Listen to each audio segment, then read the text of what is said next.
Problème d'Internet à ce moment à la maison, donc je ne peux pas faire tout ce que je veux. D'habitude, j'essaie de mettre une liste de sujets de prière, des choses comme ça, mais je n'ai pas pu le faire. Mais j'aimerais qu'on pense en particulièrement à Michel et Irène. Il est vraiment, il a beaucoup de difficultés de respiration parce que les poumons sont remplis de fluide. Et je vous garantis que c'est pas drôle. Je connais personnellement cela, pas moi, mais une autre personne que je connaissais bien. Et donc, prions pour eux. Prions bien sûr toujours pour Verline. Prions pour... Bon, le papa de Mirland, ça va? Ça va. D'accord. Et puis, un de mes professeurs bien-aimés est décédé, donc je prie pour sa femme. Il était âgé quand même, mais parce que ça date de 50 ans ou plus. Donc, voilà. Pour Michel, il verra un chirurgien mardi. Mardi, ok. Tout le monde le sait, je pense. D'accord. D'autres personnes ou sujets de prière? Emma. Ah oui, qu'est-ce qui se passe? En effet, ça m'amène à une autre annonce. Ce week-end prochain va être chargé. Il y a un couple qui veut se marier samedi et la réception après le mariage ici dans le Vieux-Lyon va être à la campagne, assez loin, et beaucoup de monde vont là-bas pour la réception et certains vont rester sur place. Et donc, il y aura moins de monde ici à la salle dimanche matin et j'imagine que la plupart qui étaient là-bas, qui sont rentrés même, seraient toujours crevés parce que j'imagine que je serai au lit peut-être à 1h du matin et je suis en lit, ça c'est tôt pour certains et donc on a décidé de ne pas avoir la classe dimanche prochain, donc pas de classe à 9h30, il y a le culte à 10h30, ok? Donc, 10h30, si vous êtes là, mais quand je parle avec les gens, non, on est là-bas, donc voilà. Donc, si vous êtes réveillés à temps pour 10h30, venez à la salle et on va avoir le culte, ok? Est-ce qu'il y a d'autres annonces? Ce mardi soir, c'est les chants, 18h à la salle, pour chanter. Il y a le repas. Oui, le repas, on va manger sur place et puis aller dans un parc.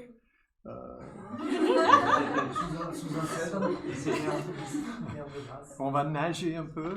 Donc, nous, on va venir chez nous pour discuter des ministères de l'Assemblée. On va discuter de ça. Ok, je ne dis pas plus. Est-ce qu'il y a d'autres annonces? Oui, juste un sujet de prière. Donc, normalement, mardi, Clotilde commence le travail. On attend juste encore la réponse de son équivalence. Donc là, ça va être de l'attente jusqu'à mardi. Donc, priez pour ça, qu'elle ait sa réponse assez vite pour commencer le travail. Donc, pour préciser, elle ne peut pas commencer son travail si elle n'a pas la réponse, parce que c'est la réponse de son équivalence. D'accord. Voilà. Et D'accord. Linda qui attend un délai aussi. Oui, en effet, j'avais oublié, ouais. Qui cherche un patron oui. pour... Je n'ai pas compris, je n'ai pas entendu. Linda Oui, ça j'ai entendu. cherche un patron pour pouvoir faire sa formation par alternance. D'accord. Et puis, dis donc, il y a des Marseillais là. Qu'est-ce que vous faites là? Vous vous êtes égaré en route? C'est les travaux. Bienvenue. Ok, avant que j'oublie, Mireille, Franck et Mireille avaient prévu aller voir Sylvie aujourd'hui, mais Mireille ne va pas bien du tout. Donc, prions pour elle. Le médecin a déconseillé qu'elle parte pendant jusqu'à peut-être remettre jusqu'à peut-être dimanche prochain, si j'ai bien compris. Donc, pensons à elle. Elle a besoin de nos prières. Alphonsine, comment vas-tu? Alphonsine? Pardon, excusez-moi. Je ne savais pas que tu priais. Ça va? Ok, d'accord. Parfois, il ne faut pas interrompre les prières. D'accord. Est-ce qu'il y a d'autres annonces? Pensons à Michaela et Mathilde qui n'ont pas pu venir aujourd'hui. Et puis puis j'aimerais aussi compris pour Stéphane, un collègue de travail qui cherche vraiment Dieu dans beaucoup de directions. Prions pour lui. Qui trouve la bonne direction. Pour la bonne direction. D'accord. D'accord.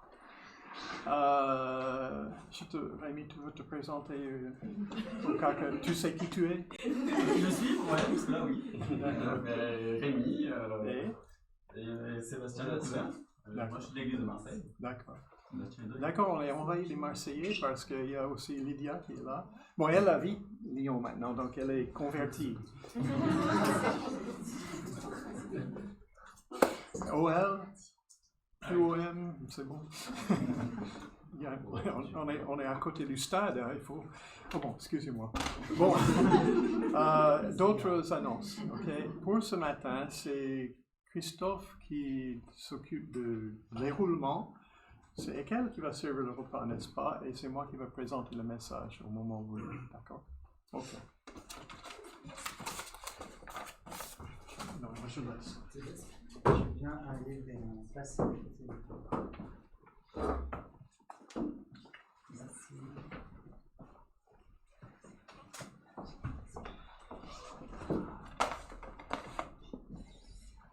Bonjour à tous, à tous et toutes. J'ai cru que tu levais le doigt. Non, c'est les lunettes. Le projet Eden, ça m'a fait penser à jardin. J'imagine que c'est le jardin, n'est-ce pas? On va faire une première lecture. Alors, en 1 Roi, il y a plusieurs versets, jusqu'à ce qu'on arrive au verset qu'Arlin m'a demandé de lire. Il y a plusieurs versets. 1 Roi, chapitre 8. Et pour la lecture de la parole de Dieu, je vais vous demander de vous tenir debout, s'il vous plaît.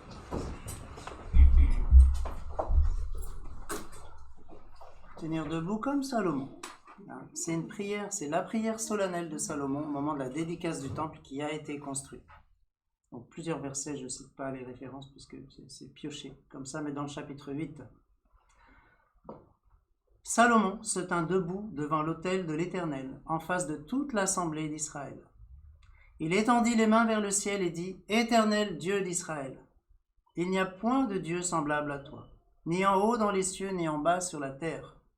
Tu gardes l'alliance et la bienveillance envers tes serviteurs qui marchent en ta présence de tout leur cœur. » Et un peu plus loin. « Mais quoi? Dieu habiterait-il véritablement sur la terre? Voici que les cieux et les cieux des cieux ne peuvent te contenir. Combien moins cette maison que je t'ai bâtie? Toutefois, Éternel, mon Dieu, sois attentif à la prière de ton serviteur et à sa supplication pour écouter le cri et la prière que ton serviteur t'adresse aujourd'hui.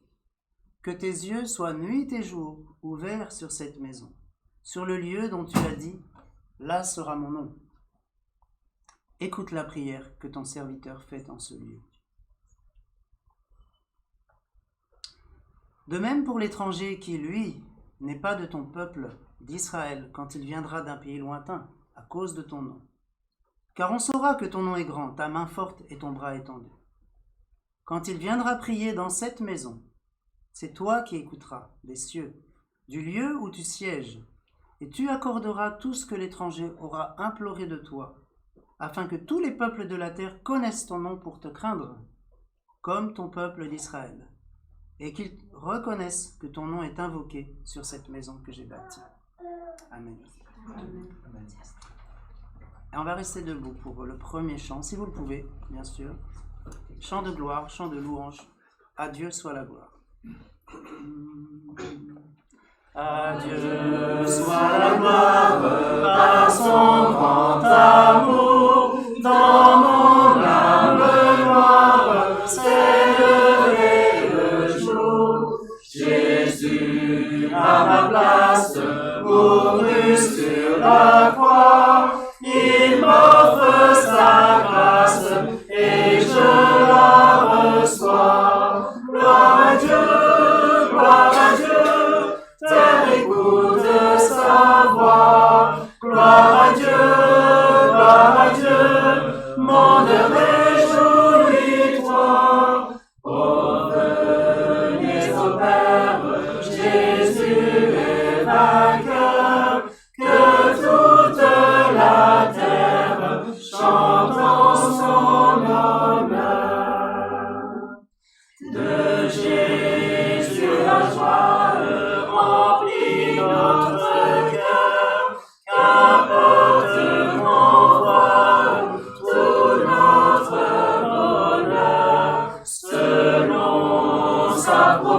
détresse, Jésus changera cueillant l'allégresse quand il reviendra. Gloire à Dieu, terre écoute sa voix. Gloire à Dieu, monde réjouis-toi. Oh, venez au Père, Jésus est vainqueur, que toute la terre chante en son honneur. Amen. Vous pouvez vous asseoir.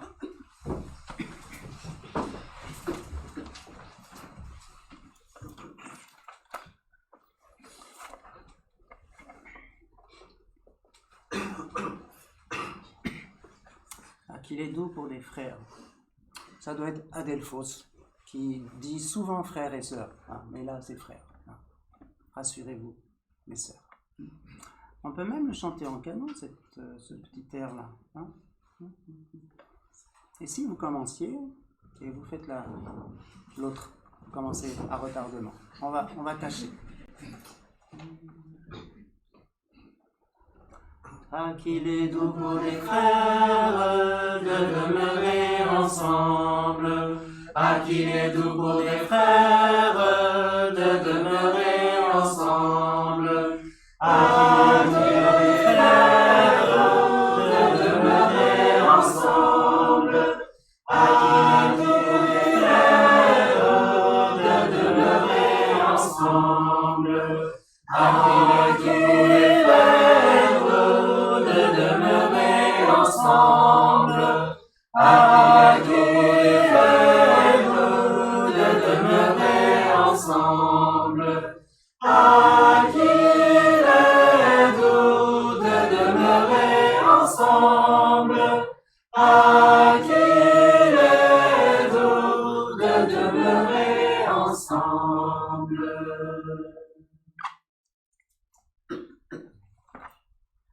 Le même chant, ou presque, dans le recueil Rouge chante mon cœur. En fait, c'est cette idée de jardin qui m'a fait penser à la douceur. Donc, restons dans la douceur. Après ce chant, Nicolas, il est disponible? Oui, il n'a pas les mains sur lui. Tu voudras bien venir? Merci. Donc, on dit en prière et ensuite, oui, ce sera la parole à Arlin. Ah, qu'il est doux et qu'il est beau de voir venir ensemble, encore ce mot ensemble, l'Église unie, un seul troupeau, dans l'amour qui l'assemble.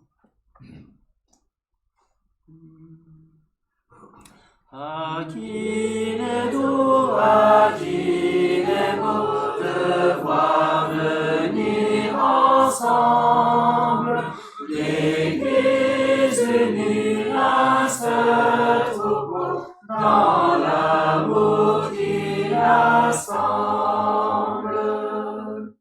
Toute sa force et la douceur qui s'insère et profonde en chaque frère et chaque sœur est un exemple au monde. Dans l'allégresse ou dans le cœur, son Église est fidèle, car la mort pour elle est le seuil de la vie éternelle. Plus précieux qu'un coffre d'or est l'amour qui les lie. C'est une fortune, un trésor dont leur âme est emplie.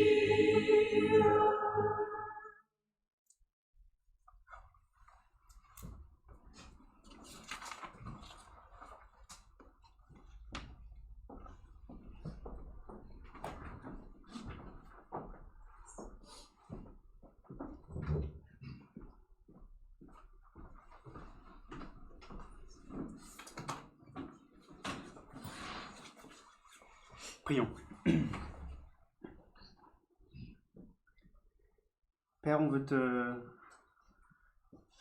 rendre gloire ce matin. C'est pour ça qu'on est réunis aussi, Seigneur, pour te chanter, pour t'exprimer notre reconnaissance, Seigneur, pour l'amour que tu as pour nous, cet amour sans limite, Seigneur.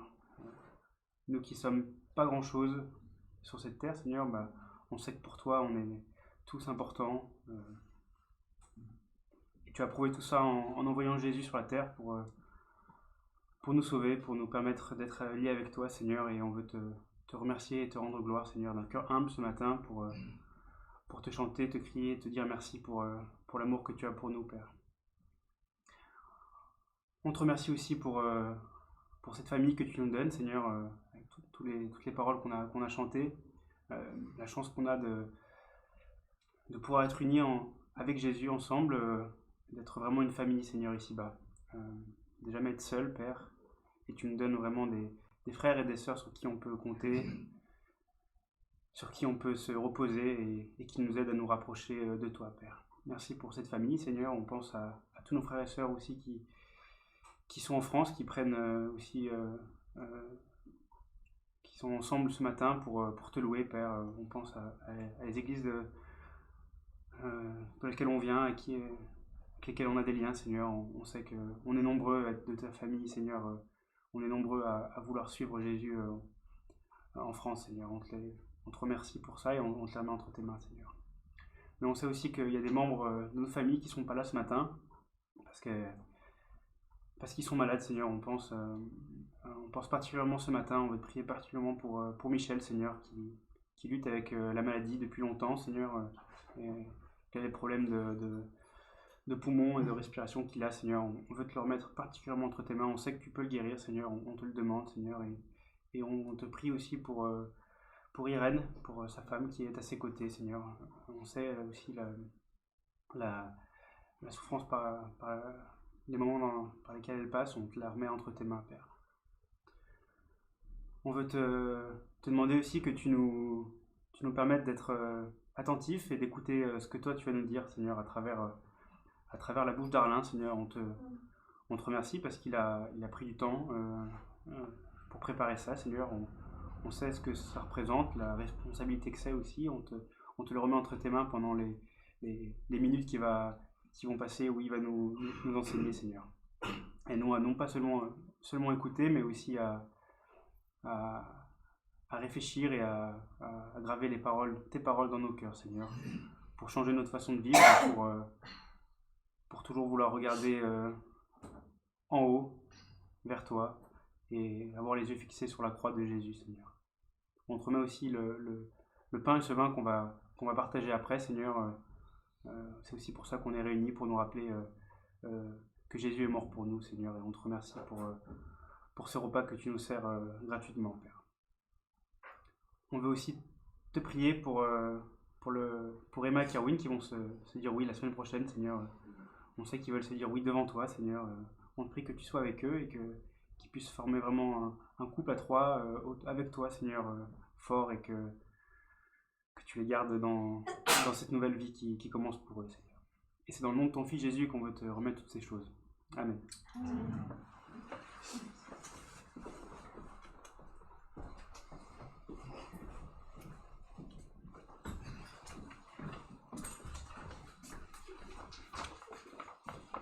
C'est vraiment bien que nous soyons de plusieurs horizons, soit seulement des pays différents, mais de villes différentes.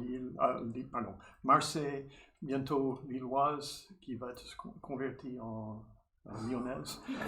Et voilà. Et vraiment, c'est bien. Parce que, qu'est-ce que j'ai dit? Ah oui! Clotilde. Oups, je regardais plus haut. Il faut que tu mettes plus haut.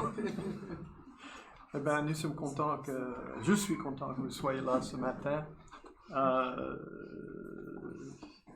Voilà. Et j'apprécie que Christophe a remonté dans les versets parce que, en effet, il y avait quelque chose qui est dit là que j'aurais dû demander de lire et tu l'as fait. Merci. Donc voilà. Je vais parler d'une idée qui vient de Genèse chapitre 1. Parce que, à mon avis, tout le reste de l'histoire de la Bible dépend de ce chapitre d'ouverture. Une chose à se rappeler, c'est que quand un Israélite entendait, lisait ce texte, il aurait été frappé d'images différentes, d'idées différentes que lorsque nous lisons le texte.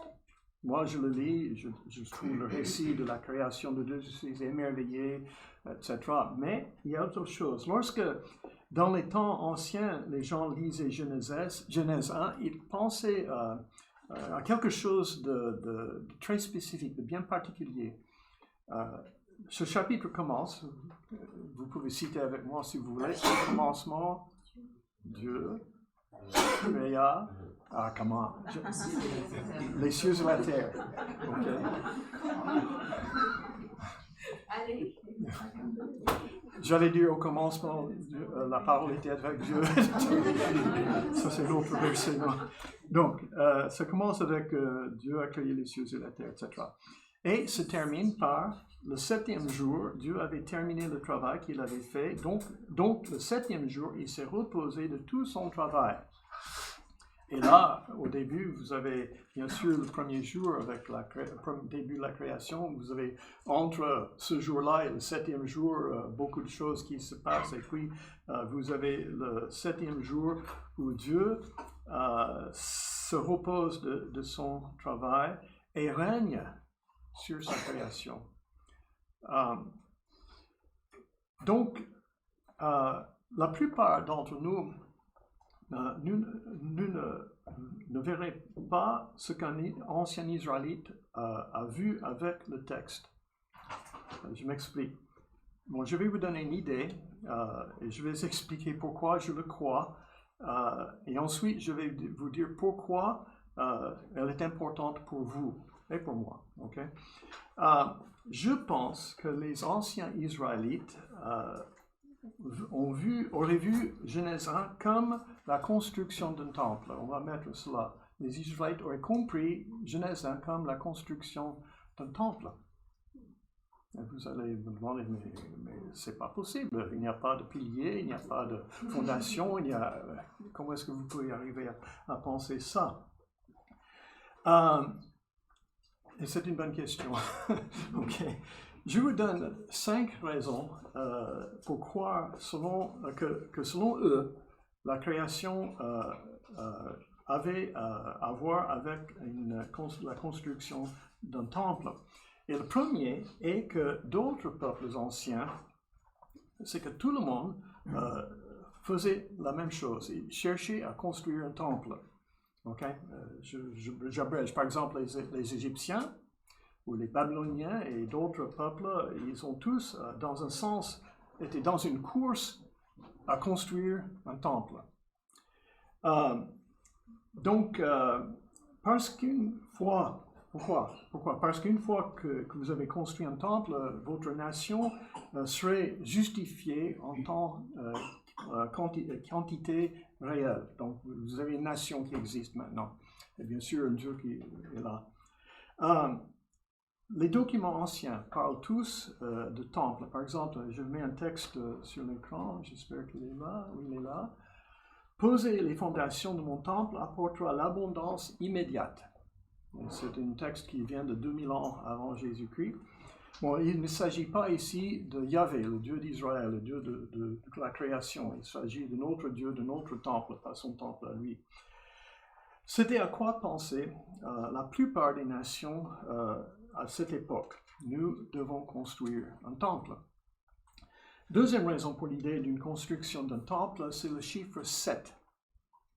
Parce que vous savez bien que le chiffre 7 dans la Bible, il apparaît, je ne sais pas combien de fois, de plusieurs manières, est très important. Donc, il signifie ce qui est généralement complet ou parfait.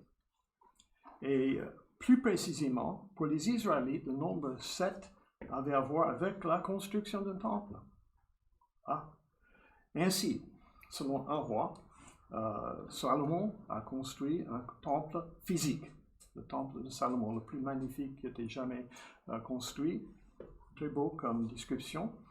Et ce qui est vraiment intéressant, c'est que le nombre 7 a une immense importance dans cette histoire. Je vous donne 3 versets. 1 Roi 6, 38, il a mis 7 ans pour le bâtir.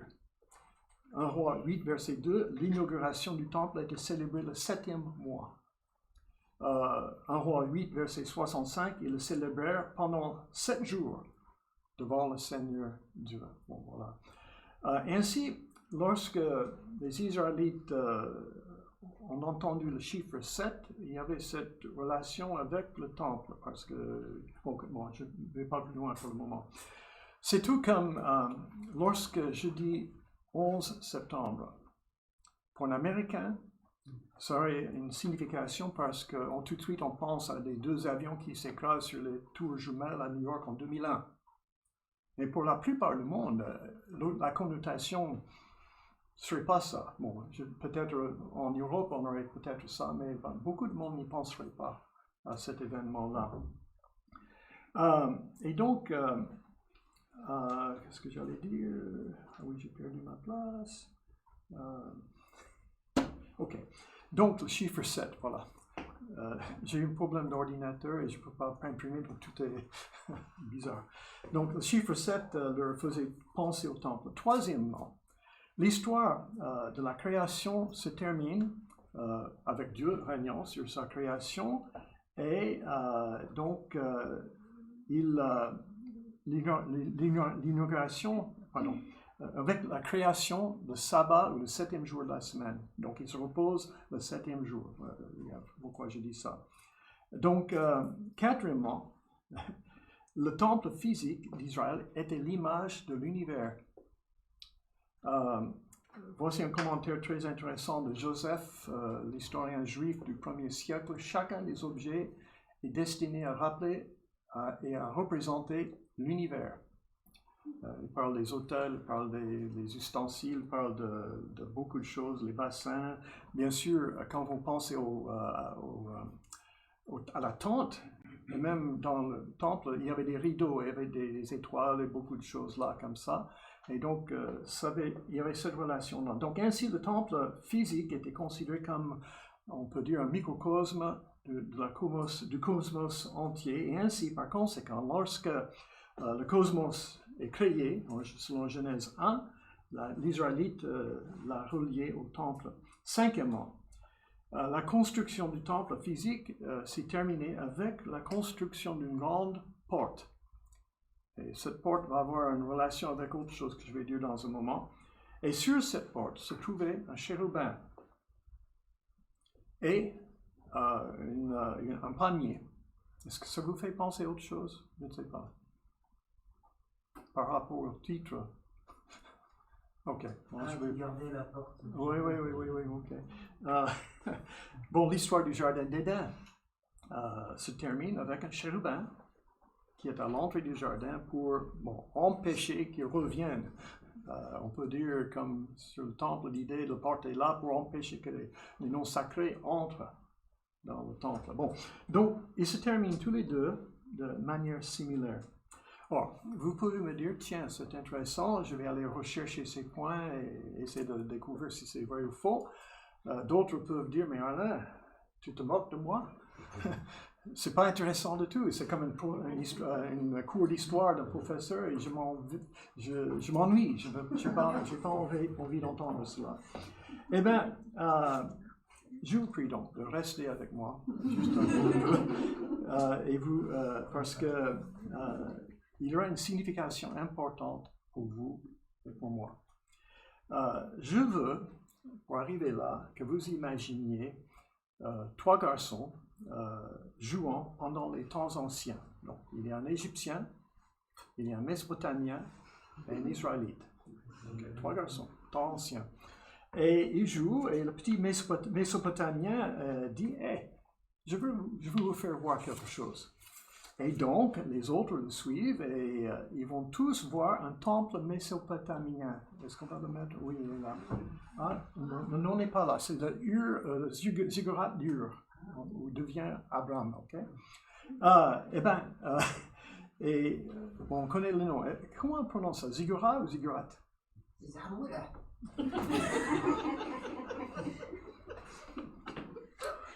Bon, ils montent les escaliers là, et ils arrivent au sommet. Et le garçon mésopotamien dit que cet endroit est le plus saint, et c'est là que vit Dieu. Et les deux autres garçons, waouh, c'est impressionnant ça.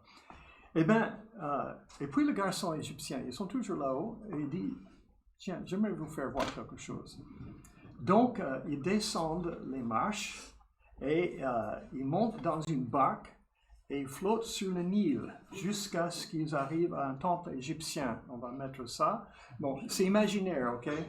Parce que ils sont en Mésopotamie, l'Euphrate et le Tigre, et maintenant ils sont sur le Nil qui arrive en Égypte, ok? Et donc, ils descendent, ils descendent les marches, ils arrivent à ce temple, et ils explorent un peu le temple là, et là, il dit, le jeune homme égyptien, c'est là qu'habite la déesse, c'est Isis. Ici, c'est le temple d'Isis ici. Ensuite, les deux premiers se tournent vers le garçon israélite et demandent, eh bien toi, tu veux nous faire voir ton lieu sacré? D'accord. Donc, il sort du temple et lui, il se tourne et dit, bon, vous voyez les montagnes là-bas. Bon, ils sont maintenant sur une hauteur. C'est un peu comme Moïse qui voit tout Canaan, ok? Donc, il voit les montagnes, il voit les forêts, il voit les fleuves, il voit toute la végétation, il voit le ciel, et puis le soleil, et puis il leur dit, mais vous avez vu aussi, n'est-ce pas, les étoiles la nuit? Ça, c'est le temple de mon Dieu. Tout cela, c'est le temple de mon Dieu. Et comme a dit Salomon dans le texte que Christophe a lu, quel bâtiment peut contenir Dieu? Le monde, l'univers, c'est son temple.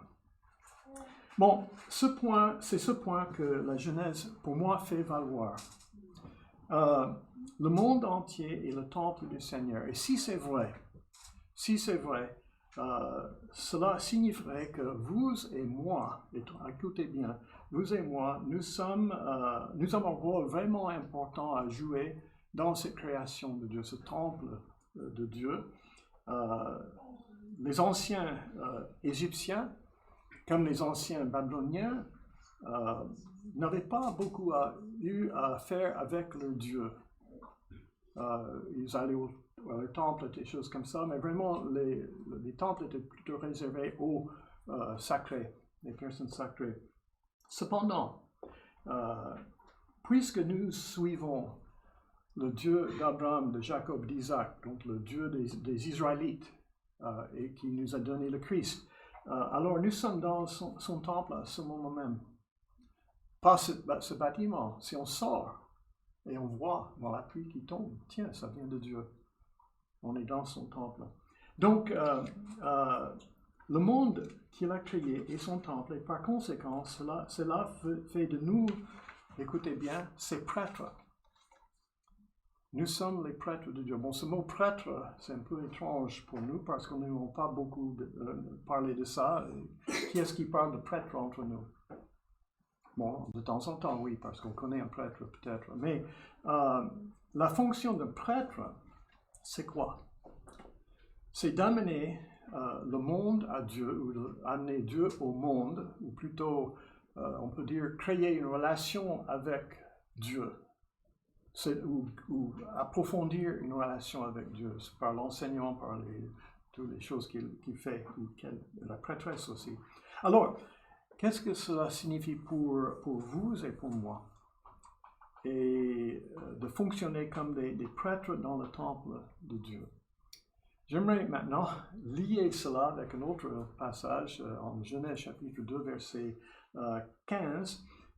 Pour moi, c'est un texte, un texte vraiment intéressant. Genèse 2, 15. L'Éternel prit l'homme et le plaça dans le jardin d'Éden pour le cultiver et pour le garder. Et ces deux mots en hébreu, cultiver et garder, ne sont utilisés qu'à une seule autre fois dans la Bible. C'est dans le texte où Salomon parle du temple qu'il a créé. Okay. Cela veut dire tout cela pour dire que Genèse 1 crie temple quand il s'agit de la création. Pour un Israélite, nous, on n'avait pas cette idée-là. Et en ce qui concerne vous et moi, la Bible nous dit que nous sommes des prêtres. Et cela signifie quoi? Bon, je pose la question parce que d'être les prêtres, c'est un thème majeur dans la Bible. Quand vous allez dans Lévitique chapitre 19, qu'est-ce qui est dit là? Il dit que les Israélites étaient un royaume de prêtres. Et puis ce fil se poursuit jusque dans le Nouveau Testament, où Pierre dit, on va mettre le passage sur l'écran, en Pierre 2, verset 9, « Vous êtes un peuple choisi, des prêtres royaux », il parle aux chrétiens, ok? Les prêtres royaux, une nation sainte, un peuple racheté, pourquoi? Afin de proclamer les louanges de celui qui vous a appelé des ténèbres à sa merveilleuse lumière. Notre rôle est de, si vous voulez, faire connaître Dieu. Et comment on fait ça? Par notre façon de vivre, par notre façon de parler, par notre façon de traiter les gens. On a parlé de justice, etc. tout à l'heure. Juste être juste envers les compatissants, etc. Mais aussi à partager ce que nous avons trouvé en Dieu. Et ça, j'espère, les amènera à connaître Dieu. Voici une chose que cela signifierait. En suivant Yahvé, je donne le nom de Dieu comme ça, Yahvé, le Dieu de l'univers, le Dieu de la création. En suivant Dieu, nous avons un but immense, on peut dire une raison d'être. Nous sommes ici pour une raison, pas pour vivre pour nous, mais pour Dieu. Et donc,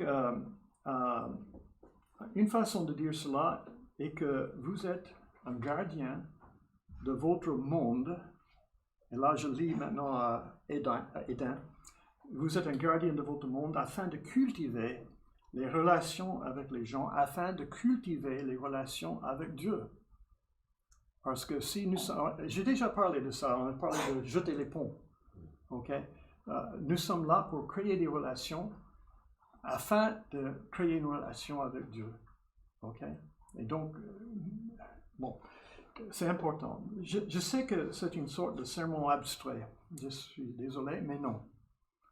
C'est désolé, mais abstrait, pardon.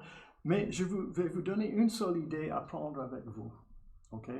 Voilà. Voici ce que je veux que vous fassiez cette semaine. On va mettre à l'écran. J'espère qu'elle est là. Il est là. Vous êtes un gardien de votre monde. Vous êtes un gardien de votre monde. Parce que quand, dans le temple, quand ces deux mots garder et cultiver sont employés, c'est l'idée de relation et protéger, etc. Et aider les autres. Bon. Donc vous êtes... tiens. OK. Je sais que, bon, je vais mettre un autre, voilà l'idée que je voulais faire ressortir. J'avais sauté quelque chose.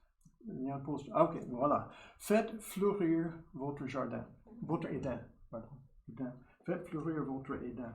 Quand je dis Éden, je veux dire quelles sont les personnes dans votre vie sur lesquelles vous avez réellement une influence. Quels sont les gens que vous côtoyez tous les jours et que vous pouvez influencer. Ce sont pour moi votre Éden.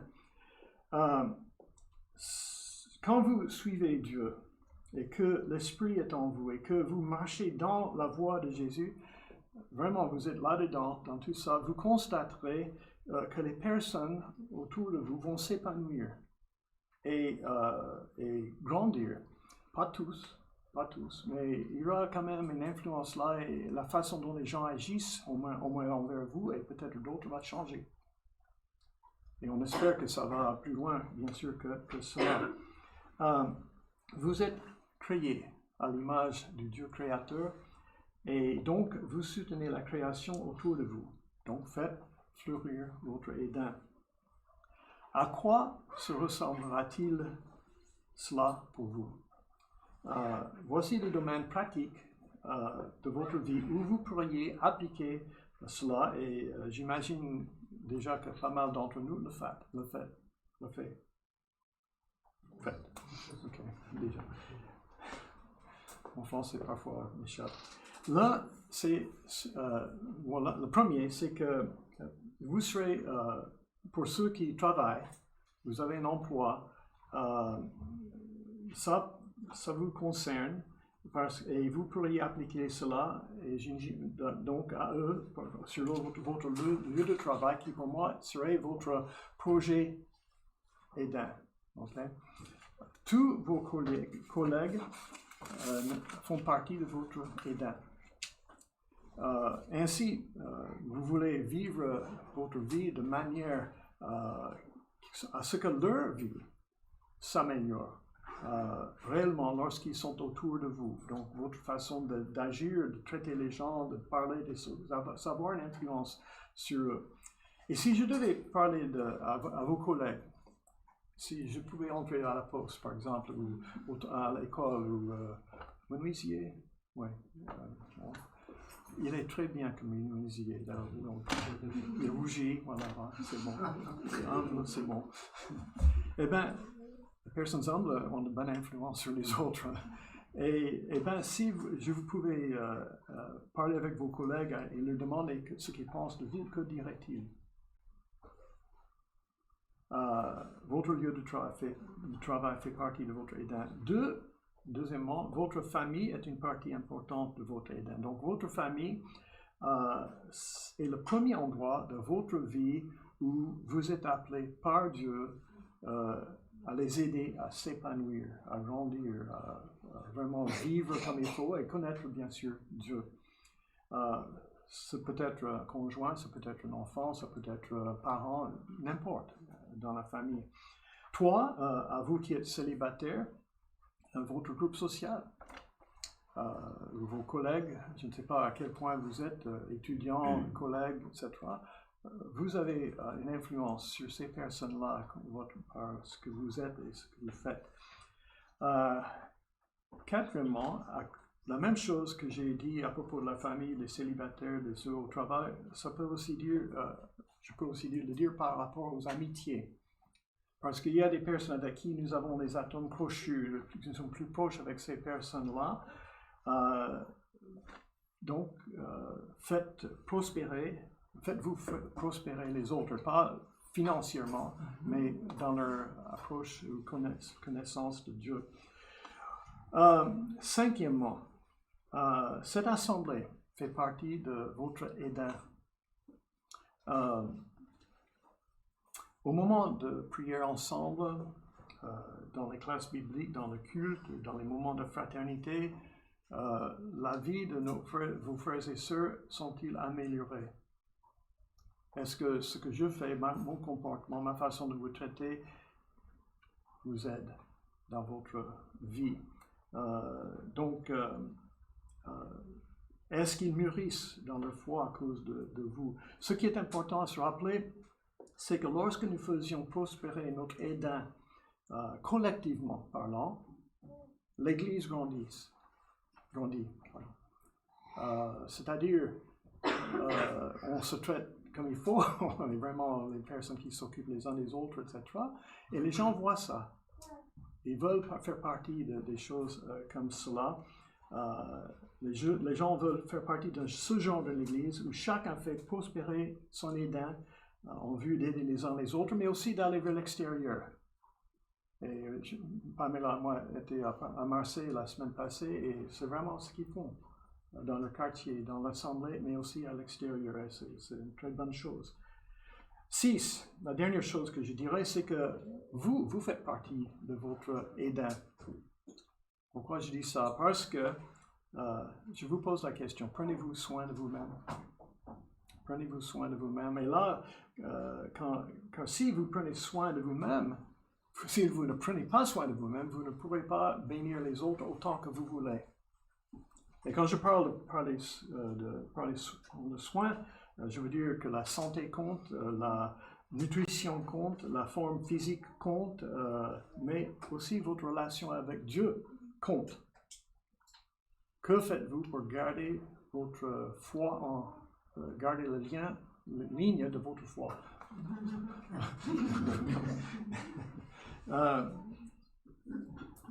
Vous devez gérer le don que le Dieu créateur vous a donné, c'est-à-dire vous-même. Parce que vous êtes créés à son image. Et donc il faut s'occuper de cette image. Parce que ça a un effet sur les autres. Le sociologue et psychanalyste Erich Fromm disait, j'espère que je l'ai mis, oui, pour aimer les autres, il faut s'aimer soi-même. Est-ce que ça vous rappelle quelqu'un qui a dit ça, à peu près? N'est-ce pas Jésus? C'est ce qu'il a dit quand il a cité le deuxième commandement. Quel est le deuxième commandement? Tu aimeras ton prochain comme toi-même. Il faut s'aimer. Il faut prendre soin de soi pour pouvoir prendre soin des autres. Donc, voilà. Je termine par vous donner une image de ce qu'à quoi ressemble l'épanouissement de l'Éden de quelqu'un. Je vais relire une partie du texte que Christophe a lu tout à l'heure, où ce texte parle, on va le mettre déjà, qui parle de la dédicace du temple. Bon, il a lu les versets précédents, ces 3 versets-là, et c'est très bien qu'il a fait. Et là, ce que nous trouvons, c'est ce que le temple est censé être. Bien sûr, les prêtres contribuent à ce qui va se passer au temple, ou qui se passe au temple. Je lis. De même pour l'étranger qui, lui, n'est pas de ton peuple d'Israël, quand il viendra d'un pays lointain à cause de ton nom, car on saura que ton nom est grand, ta main forte et ton bras étendu, quand il viendra prier dans cette maison, eh bien, je m'arrête là, parce que Salomon commence par dire que d'autres personnes vont venir au temple parce que le temple a une grande réputation par rapport au Dieu qu'il représente. Comment ils ont eu cette réputation? Le temple a eu cette réputation. Comment va-t-il avoir la réputation? C'est la façon dont se comporte le peuple. Et les prêtres, bien sûr. Bon, verset 43. C'est toi qui écouteras des cieux.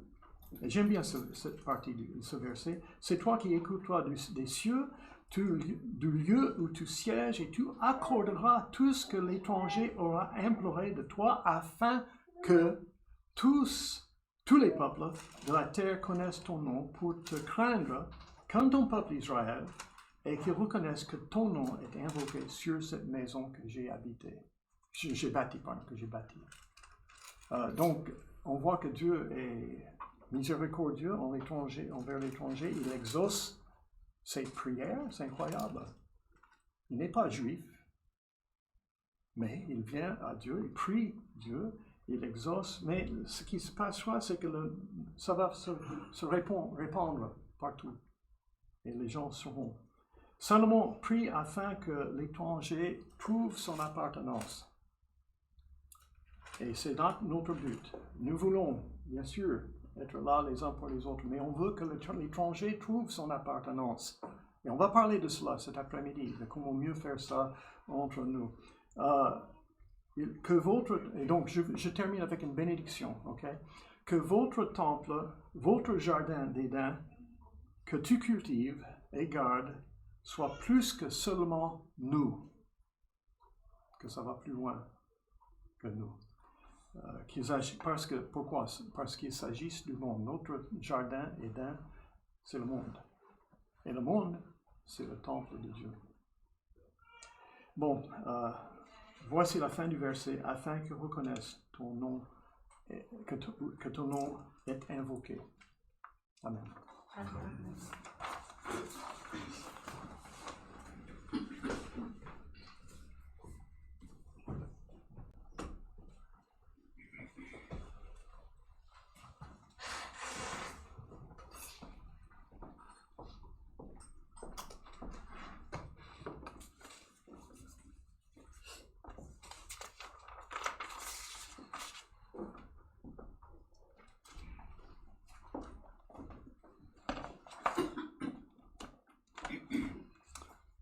Merci Alain.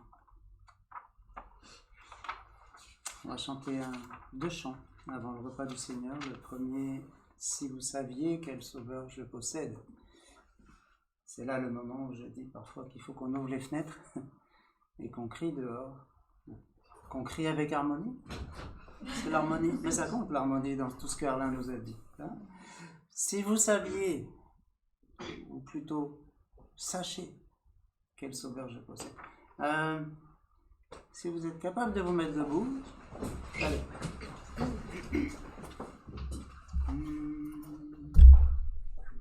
Si vous saviez quel sauveur je possède, il est l'ami le plus tendre de tous. Pour moi devant le Père il intercède.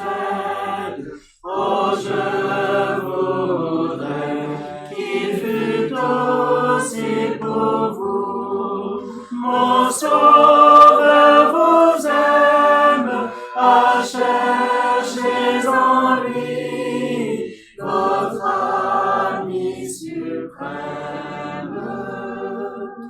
votre seul appui. Si vous saviez la paix douce et profonde que le Sauveur en mon âme apporta, vous cette paix que peut donner le monde, elle jaillit pour vous de Golgotha. Mon Sauveur vous aime, à chercher en lui votre ami suprême, votre seul appui.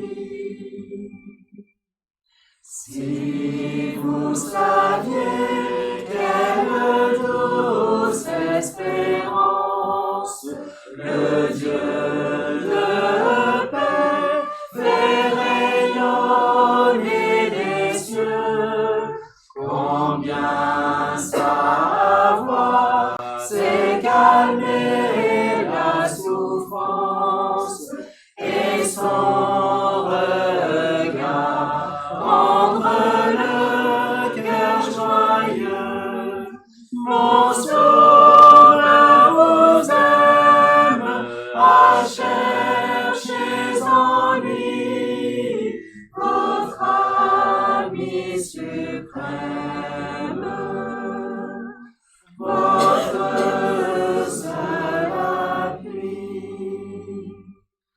Quand vous saurez combien Jésus vous aime, quand vous saurez combien son joug est doux, ne gardez pas ce trésor pour vous-même, mais avec moi, dites autour de vous, mon Sauveur vous aime, à chercher en lui votre ami suprême,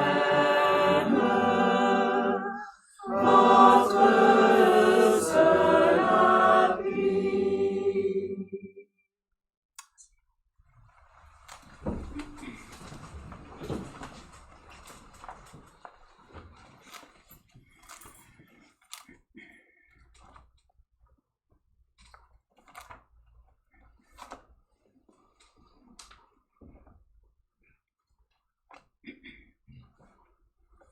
On va se tourner vers la table dans quelques instants. Et déjà en pensée. Pour ça, il faut remonter quelques 2 millénaires en arrière. Et le seul le seul appui qu'on vient de chanter. C'est le seul qui nous sauve. Après ce sera Ekel qui viendra.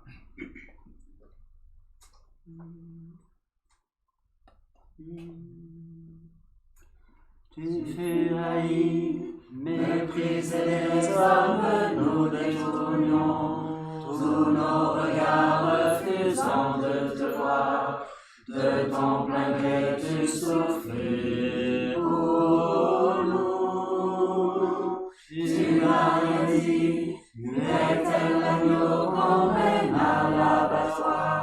Le châtiment sur toi, c'est la paix sur nous. Pour nos péchés versés par tes clous. Les meurtrissures, c'est toi qui les pris. Par tes blessures, nous sommes guéris. Et Dieu exalta jamais ton saint nom. Il t'a fait roi des nations. Jésus seul nom qui nous sauve. Dieu exalta jamais ton saint nom. Il t'a fait roi des nations. Jésus seul nom qui nous sauve. Tu fus haï, méprisé des hommes, nous détournions tous nos regards refusant de te voir. De ton plein gré tu souffris pour nous. Tu n'as rien dit, muet tel l'agneau qu'on mène à l'abattoir. Le châtiment sur toi, c'est la paix sur nous. Pour nos péchés percés par tes clous. Les meurtrissures, c'est toi qui les pris. Par tes blessures, nous sommes guéris. Et Dieu exalta jamais ton saint nom. Il t'a fait roi des nations. Jésus seul nom qui nous sauve. Dieu exalta jamais ton saint nom. Il t'a fait roi des nations. Jésus seul nom qui nous sauve. Tu fus haï, méprisé des hommes, nous détournions tous nos regards refusant de te voir. De ton plein gré tu souffris pour nous.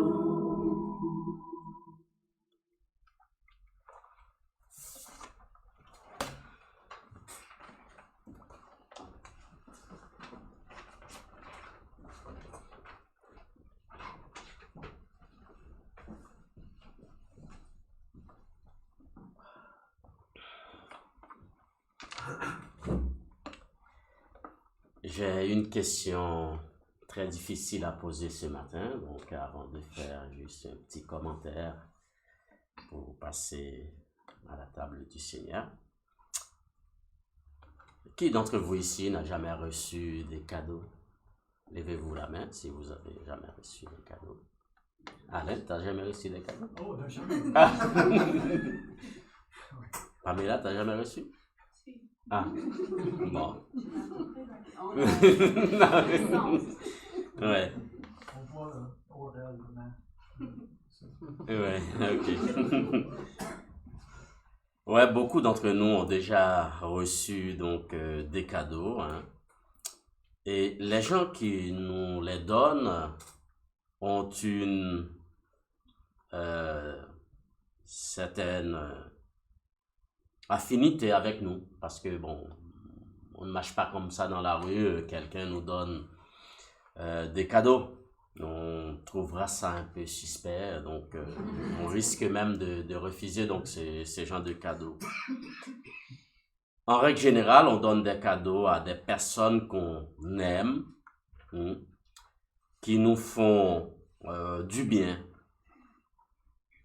Et quand quelqu'un nous fait des cadeaux, la première idée qui nous vient en tête, c'est que on veut bien se comporter envers cette personne pour ne pas la décevoir, n'est-ce pas? C'est pas comme ça, non? Parce qu'on estime que cette personne a beaucoup d'estime pour nous et qu'on ne veut pas quand même décevoir donc cette personne. Mais en tant que chrétien, nous avons reçu quelque chose qui surpasse tous les cadeaux au monde. C'est la grâce. Parfois on dit la grâce est un cadeau, mais je crois que ce n'est pas le même mot, ça n'a pas la même signification. Parce que très souvent les cadeaux sont liés à des affections. C'est vrai que Dieu nous aime, on fait des cadeaux parce qu'on estime que cette personne mérite ces cadeaux-là et on lui donne. Mais la grâce va au-delà des cadeaux. Et c'est pour cela, donc, la grâce est pour nous quelque chose d'extraordinaire. On a même du mal à définir donc ce mot, tant il englobe beaucoup de choses pour nous. Si les cadeaux reçus nous poussent à être reconnaissants, combien la grâce de Dieu nous oblige à faire plus? Combien? Tite 2, versets 11 à 14, c'est un verset que vous connaissez parfaitement bien, où il nous dit que car la grâce de Dieu, source de salut pour tous les hommes, a été manifestée, elle nous enseigne à renoncer à l'impiété et aux convoitises mondaines et à vivre dans le siècle présent selon la sagesse, la justice et la piété. Quand on lit ce verset-là, on a l'impression que la grâce nous demande des choses. Il ne faut pas lire ce verset dans cette optique-là.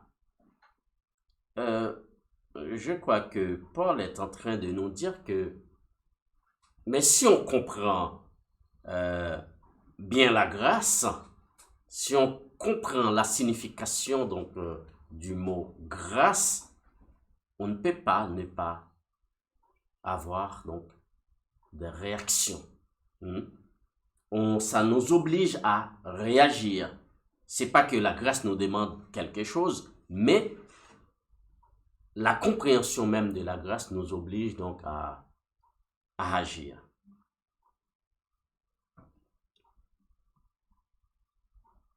Et quand on réfléchit à ce mot-là, on peut se demander, sans la grâce, mais vous et moi, nous serions loin de Dieu. Nous serions loin de Dieu. Et on a un certain âge, on comprend le monde, on comprend le fonctionnement plus ou moins de notre monde. On sait qu'on est là, on va mourir. Mais sans la grâce, notre espérance ne dépasserait pas plus de 90 ans. C'est l'âge normal d'un être humain sur cette terre. Au-delà, c'est un petit plus qu'on a. 90 ans. C'est la durée normale d'une vie sur cette terre. Mais avec la grâce provenant directement de la mort et la résurrection et de la résurrection de Jésus-Christ, nous pouvons dire ce matin, nous pouvons aller au-delà de 90 ans. Et Paul nous explique cela en 2 Timothée 1, 19, 9, désolé, où il nous dit que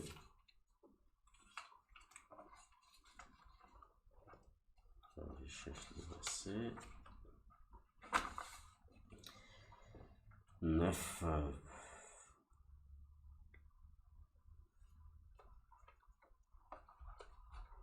Timothée 1, 9, ouais. En parlant de Jésus-Christ, il nous dit, il nous a sauvés et nous a adressé une sainte vocation, non à cause de nos œuvres, mais selon son propre dessein et selon la grâce qui nous a été donnée en Jésus-Christ avant les temps éternels et qui a été manifestée maintenant par la venue de notre Sauveur Jésus-Christ, qui a réduit la mort à l'impuissance et a mis en évidence la vie et l'immortalité par l'Évangile. Donc, la grâce nous conduit ce matin vers l'immortalité.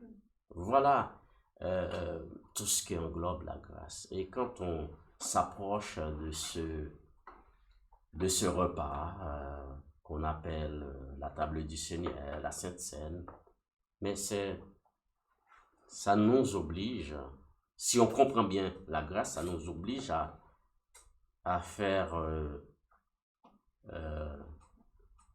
je dirais, l'histoire même de la grâce, de voir Dieu qui agit de façon, je dirais, surprenante envers nous, malgré la défaillance de l'homme, malgré le mépris que l'homme a eu face à Dieu. Et qu'est-ce qu'il fait?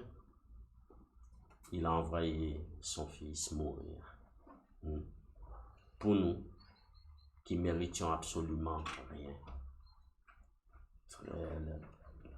Autant que les cadeaux représentent parfois des reconnaissances envers ce qu'on a fait, envers quelqu'un, vice-versa. Mais nous ne méritions absolument rien devant Dieu. Il l'a fait de façon surprenante. Nous allons prendre ce pain et ce vin dans l'idée que la grâce nous dépasse. Prions pour le pain. Notre Père Céleste, notre grand Dieu, nous voulons te dire merci pour ta grâce qui nous dépasse.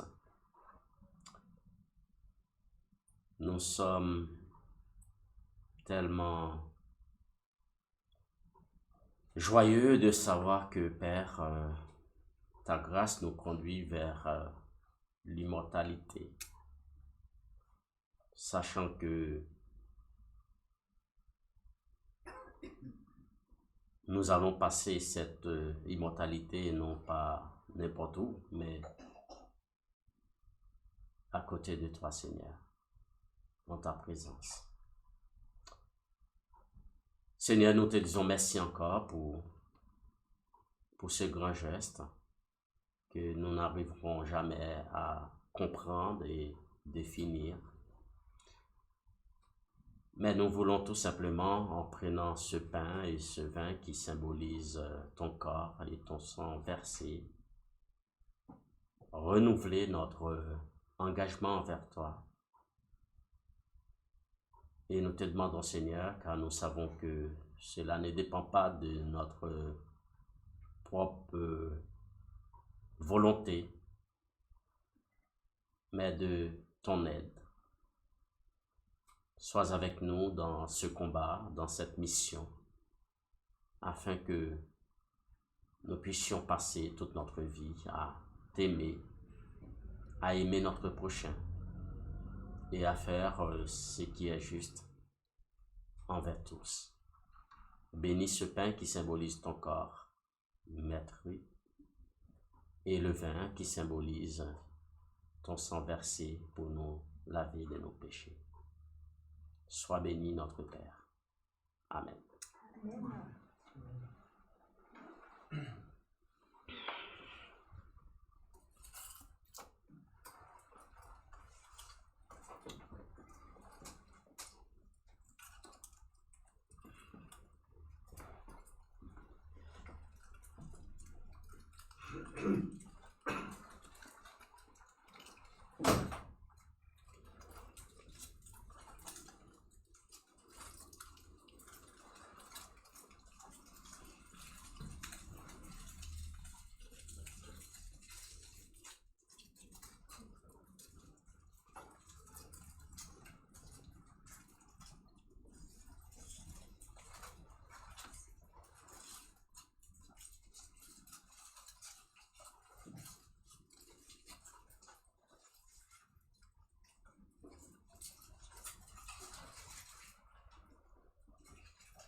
Dans les jardins, il y a une source, normalement. La source du nôtre, c'est Jésus-Christ. Source bénie.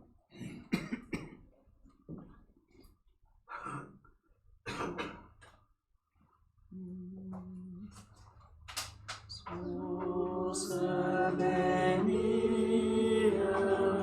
de toute vie, l'âme ravie ne veut que toi, Jésus.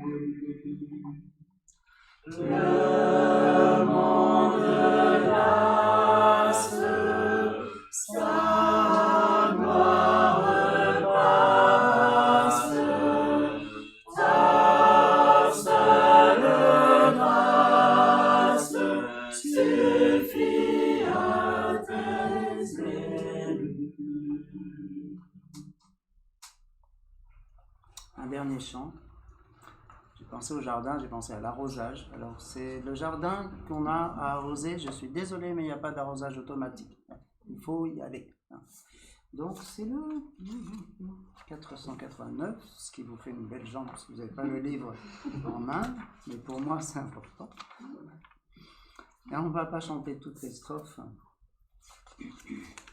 Mais la première, la deuxième et la cinquième. La question c'est, est-ce que nous soupirons après l'eau du ciel? Chacun d'entre nous le sait en son fort intérieur. Mais c'est ce que nous allons chanter. Après ça, ce sera fini, sauf que on a un repas en commun, donc on débarrassera les chaises pour mettre la table, parce qu'on doit quitter le local à 14h.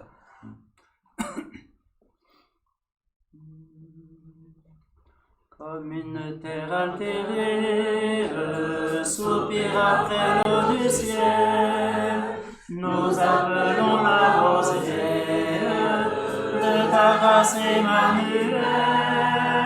Fraîche rosée, descendez sur nous tous, ô divines ondées, venez arroser-nous. Descends, pluie abondante, coule la flot dans notre cœur, donne à l'âme languissante une nouvelle fraîcheur. Fraîche rosée, descendez sur nous tous, ô divines ondées, venez arroser-nous. Viens au salutaire pluie, esprit de grâce et de paix, répands en nous une vie qui ne tarisse jamais. Fraîche, fraîche rosée, descendez sur nous tous, ô divines ondées, venez arroser-nous.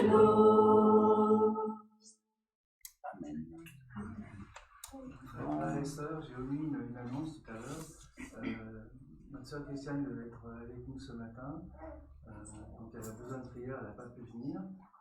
Et aussi, elle me fait dire qu'elle a remis deux sacs assez importants, dans lesquels il y a des vêtements, et donc libre à nous de regarder s'il y a des choses qui peuvent nous être utiles. D'accord, tout le monde a entendu? Est-ce que tu peux mettre les sacs dans une petite salle de classe? Oui, bien sûr. Ils y sont peut-être.